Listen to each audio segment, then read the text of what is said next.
South Korea's state-run Economic Institute highlighted the need for the government to consider slowing down when it comes to raising the minimum wage. The KDI warns if the current pace continues, it could do more harm than good to the labor market. Choi Si-young zooms in on the possible side effects. The Korea Development Institute has warned that increases in the minimum wage due to take effect in 2019 and 2020 could result in job losses. The think tank projects that a 15% wage increase over the next 2 years could potentially lead to the loss of nearly 100,000 jobs in 2019 and 140,000 jobs the following year. Those increases would come on top of the Moon administration's 16% hike enacted this year, which brought the minimum wage up from about $6 an hour to $7.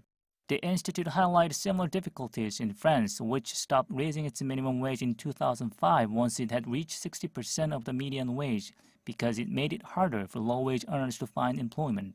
Korea's minimum wage in 2018 is already at 55% of the median.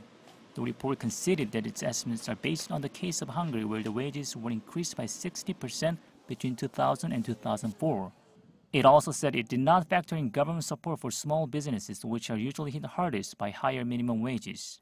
The KDI's report comes after the Blue House released figures that said the effects of the wage hike were 90% positive.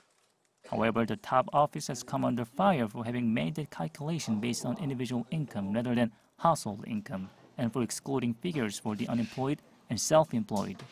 The Korea Development Institute stressed that the minimum wage increase has so far had few side effects, but it warns that the government should monitor the effects of the increases closely over the coming years. Choi Si-young, Arirang News.